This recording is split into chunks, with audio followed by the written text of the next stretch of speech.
সুপ্রিয় শিক্ষার্থীরা, BBA honours third year management accounting marketing finance MBA preliminary MBA final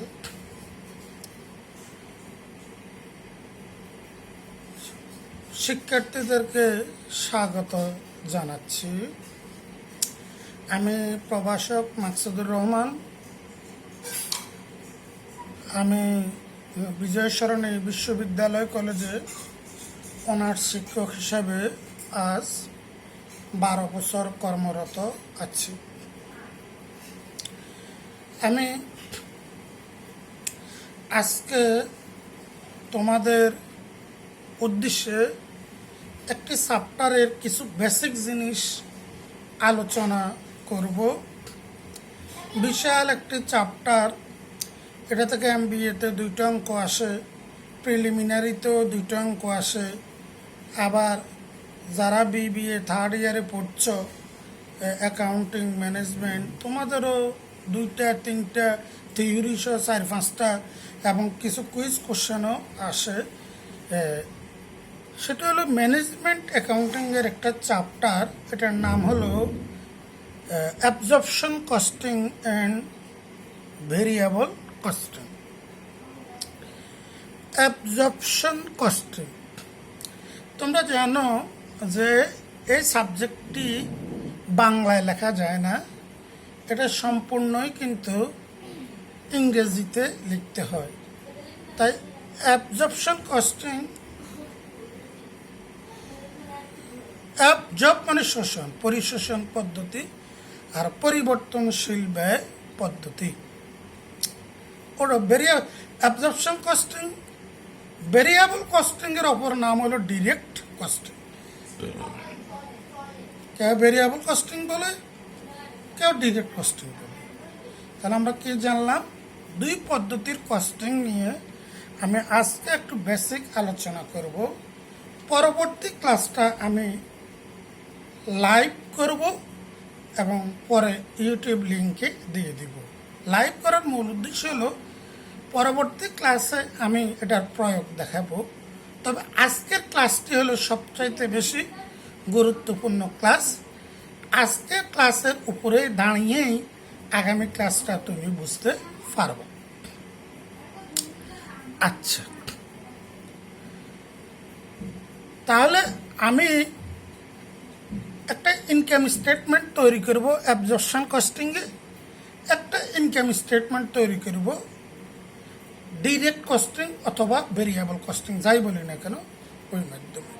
তাহলে absorption কস্টিংয়ে income স্টেটমেন্টের একটা ফলাফল বের হবে, ভেরিয়েবল বা ডিরেক্ট কস্টিংয়ের ইনকাম স্টেটমেন্টের একটা ফলাফল বের হবে। ফলাফল মানে নেট ইনকাম। ধরি অ্যাবজর্পশন কস্টিংয়ে নেট ইনকামটা বের হলো 50 টাকা, ভেরিয়েবল কস্টিং বা ডিরেক্ট কস্টিংয়েও ইনকাম স্টেটমেন্ট তৈরি করলাম, সেখানে নেট ইনকাম বের হলো 40 টাকা।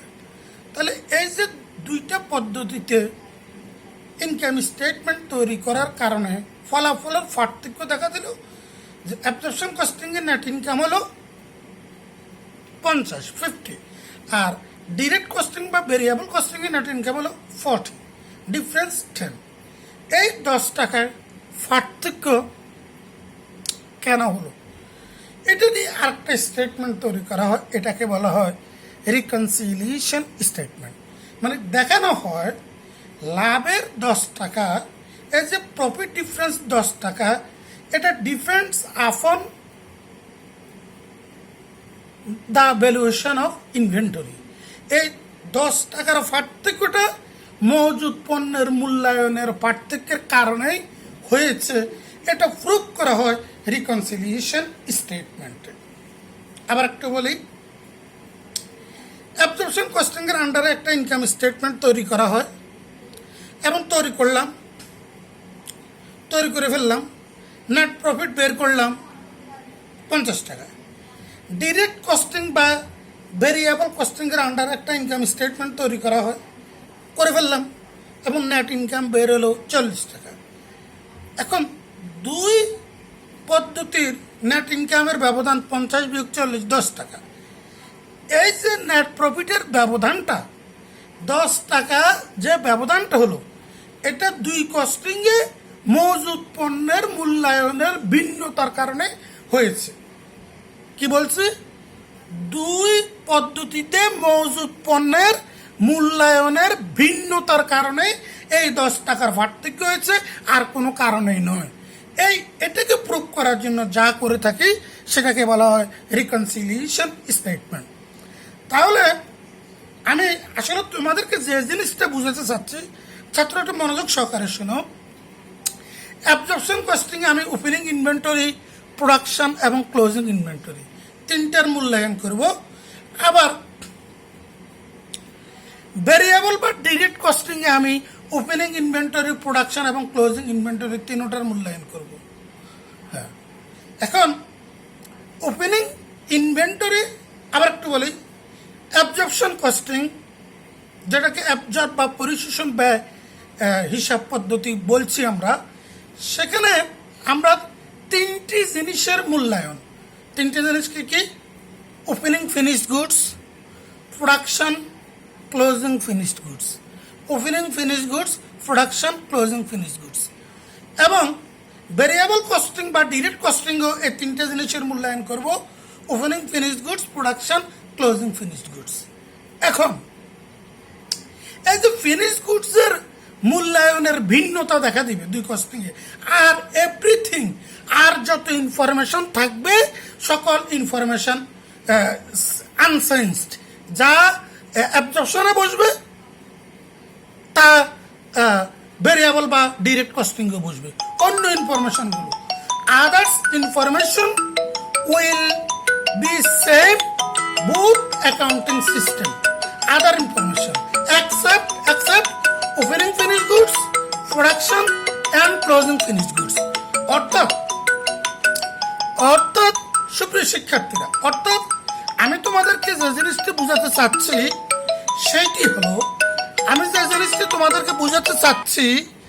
সেইটি হলো, অ্যাবজর্পশন কস্টিংয়ের তিনটি জিনিসের মূল্যায়ন, ওপেনিং ফিনিশ গুডস, প্রোডাকশন এবং closing finish goods. Variable costing বা ডিরেক্ট কস্টিংয়ের তিনটা জিনিসের মূল্যায়ন, ওপেনিং ফিনিশ গুডস, প্রোডাকশন এবং ক্লোজিং ফিনিশ গুডস। রেট কিন্তু এক হবে না, এবং এই রেটের ভিন্নতার কারণে প্রফিটের পার্থক্য হয়, এবং সেটা আমরা রিকনসিলিয়েশন স্টেটমেন্টে শো আপ করি যে দেখেন এই তিনটার মূল্যায়নের মানে মজুদ পণ্যের মূল্যায়নের একক প্রতি রেটের ভিন্নতার কারণেই নেট লাভের পার্থক্য হয়েছে। এটা হলো এই অঙ্কের মূল কথা। আমি অবশিষ্ট কথাগুলো আনছি না, আমি জাস্ট মূল কথাটা আনছি। যেমন ধরো অ্যাবজর্পশন কস্টিংয়ে ওপেনিং ফিনিশ গুডসের মূল্যায়ন করতে হবে, মেটেরিয়াল পার ইউনিটের টাকাটা, লেবার পার ইউনিটের টাকাটা, ফ্যাক্টরি ওভারহেড ভেরিয়েবল পার ইউনিটের টাকাটা, ফ্যাক্টরি ওভারহেড ফিক্সড পার ইউনিটের টাকাটা। তাহলে কয়টা টাকা? 60টা। ধরে মেটেরিয়াল পার ইউনিট 2 টাকা, লেবার পার ইউনিট 2 টাকা, 2 দিয়ে কয় টাকা? 60 টাকা। ভেরিয়েবল ফ্যাক্টরি ওভারহেড পার ইউনিট 2 টাকা, 6 টাকা। ফিক্সড ফ্যাক্টরি ওভারহেড পার ইউনিট 2 টাকা, তাহলে কয় টাকা? 8 টাকা। ধরে ওখানে ফিনিশ করে 200 একক, 200 গুণ 8। প্রোডাকশন ধরো 2000, 2000 গুণ 8। ক্লোজিং ধরো 300, 300 গুণ 8 গেল গা। এবার যখন আমি ডিরেক্ট কস্টিংয়ে একই তিনটি জিনিস মূল্যায়ন করতে যাব, এই তিনটি জিনিসেই যখন আমি আবার ডিরেক্ট কস্টিংয়ে বা ভেরিয়েবল কস্টিংয়ে মূল্যায়ন করতে যাব, তখন কিন্তু একটু লক্ষ্য করো ছাত্রছাত্রীরা, তখন আসবে material per unit, labour per unit, factory overhead variable per unit. Factory overhead fixed per ইউনিটটা আসবে না। তাহলে লেবার মেটেরিয়াল পার ইউনিট 2 টাকা, লেবার পার ইউনিট 2 টাকা, ভেরিয়েবল ফ্যাক্টরি ওভারহেড পার ইউনিট 2 টাকা। তাহলে মোট কয় টাকা হলো? 6 টাকা। তাহলে ওপেনিং ফিনিশ গুডস 200 গুণ 6, প্রোডাকশন কত বলেছি? 2000 গুণ 6, ক্লোজিং কত বলেছে? 300, 300 গুণ 6। এখানে 6 টাকা করে মূল্যায়ন করছে। এই তিনটিকে ভেরিয়েবল কস্টিংয়ে কয় টাকা করে মূল্যায়ন করছি? 6 টাকা করে। কেন? কোনটা আনি নেই? ফ্যাক্টরি ওভারহেড ফিক্সড পার ইউনিটটা আনি নেই। ফ্যাক্টরি ওভারহেড ফিক্সড পার ইউনিটটা আনি নেই এই 3টি মূল্যায়নের ক্ষেত্রে। আর অ্যাবজর্পশন কস্টিংয়ে এই 3টি মূল্যায়নের ক্ষেত্রে কি করেছি? 4টে এনেছি। 4টে কি? মেটেরিয়াল পার ইউনিট 2 টাকা, লেবার পার ইউনিট 2 টাকা, 60 টাকা। Factory overhead variable per unit 2 টাকা, 6 টাকা। আর factory overhead fixed per unit 2 টাকা, কত? 8 টাকা। তাহলে 200 ইউনিট ওপেনিং, 200 গুণ 8। প্রোডাকশন হলো 2000 গুণ 8। ক্লোজিং হলো 300 গুণ 8। এখানে 8 টাকা করে, কারণ এখানে উপাদান নিয়েছি কয়টা? 60টা। এই 60টার একককে যোগ করেছি। আর ওখানে আমরা ভেরিয়েবল বা ডিরেক্ট কস্টিংয়ে এই 3টি জিনিসকে মূল্যায়ন করতে গিয়ে কয়টাকে নিয়েছি? 3টাকে। মেটেরিয়াল পার ইউনিট 2 টাকা, লেবার পার ইউনিট 2 টাকা, factory overhead variable per unit 2 টাকা। তাহলে মোট কয় টাকা হলো? 6 টাকা। তাহলে ওপেনিং ফিনিশ গুডস 200 গুণ 6, প্রোডাকশন 200 গুণ 6, ক্লোজিং 300 গুণ 6। এবং এই মজুদের ভিন্নতার কারণেই একদম অবশেষে গিয়ে আমাদের কি দাঁড়ায়? নেট ইনকামেরও কি হয়? কিছু ডিফারেন্স হয়। তো আমরা রিকনসিলিয়েশনে একটা জিনিস প্রুভ করতে আমরা ট্রাই করি যে মজুদের ভিন্নতার কারণেই, মজুদ মূল্যায়নের ভিন্নতার কারণেই, অর্থাৎ 2 কস্টিংয়ে 2 মেথডে 2ভাবে মজুদের মূল্যায়ন হয়। যেমন তোমরা দেখেছ যে আমি অ্যাবজর্পশনে বলেছি 8 টাকা করে, আর আমি ভেরিয়েবল বা ডিরেক্ট কস্টিংয়ে বলেছি 6 টাকা করে। এই যে 8 টাকা 6 টাকা, এখানে মজুদের এই যে মূল্যায়নের যে রেটটা, এটা কোথাও 8 টাকা করে এলো, কোথাও 6 টাকা করে এলো। এই জন্যই একদম অবশেষে গিয়ে নেট ইনকামের ভিন্নতা হয়। এবং এই যে মজুদের এককের হারের জন্যই নেট প্রফিটের ভিন্নতা হয়, সেটা রিকনসিলিয়েশন স্টেটমেন্ট আমরা প্রুভ করে দেখাতে চেষ্টা করি। ইতিমধ্যে ক্লাসে আমি আলোচনা করেছি। তোমরা যারা ছাত্রছাত্রী আছো, তোমরা যদি পড়ে থাকো তাহলে তোমরা নিশ্চয়ই বুঝতে পারবে। আর না পড়লেও আজকে এই বেসিক কনসেপ্টটা নাও। আমি আগামী ক্লাসে ইনশাল্লাহ আল্লাহ বাসায় রাখলে তোমাদের সামনে লেকচারটা নিয়ে আমি হাজির হব অনলাইন লাইভ ক্লাস। এবং এই চ্যাপ্টারটি থেকে অনেক থিওরি পড়তে হবে। অ্যাবজর্পশন কস্টিং কি, ডিরেক্ট বা ভেরিয়েবল কস্টিং কি, অ্যাবজর্পশন কস্টিং এবং ভেরিয়েবল কস্টিংয়ের মধ্যে ডিফারেন্সটা কি, অ্যাবজর্পশন কস্টিংয়ের সুবিধা কি, ভেরিয়েবল কস্টিংয়ের সুবিধা কি, রিকনসিলিয়েশন স্টেটমেন্ট কিভাবে তৈরি করা হয়,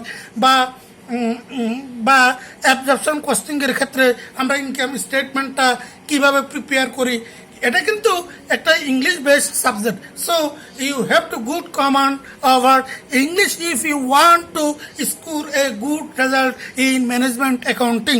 আমি চাইলে কিন্তু তোমাদেরকে খুব প্রমোটলি ইংলিশ ডেলিভার করতে পারতাম, কিন্তু আমি ইংরেজি বলবো না। আমি একটু আমাদের মাতৃভাষার মাধ্যমেই তোমাদেরকে বোঝানোর ট্রাই করব। যেহেতু তোমরা আমাদের বেসিক্যালি স্টুডেন্টগুলো ইংরেজি দুর্বল, তবুও কিন্তু আমি মাঝে মাঝে ইংরেজি নিয়ে আসতে চেষ্টা করব এবং তোমরাও একটু শুনতে চেষ্টা করবা। তবে তোমরা বইতে কিন্তু ইংরেজি পাবা, ইংরেজিতে তোমরা পড়বা। আমিও কিন্তু ট্রাই করব, যেহেতু লেকচারটা অনলাইনে যাচ্ছে, একটা অনলাইন বেসড মুখোমুখি হলে আমি এবং আমার স্টুডেন্ট বা শ্রোতাবৃন্দ can continue our classes in English medium, because you can get chance to ask me, or you can scope to ask me many questions and can solve your problems face to face. But in this media you can't do this, so I use Bengali medium and also try to use some English concept here to your better understanding. So hello guys, no more today,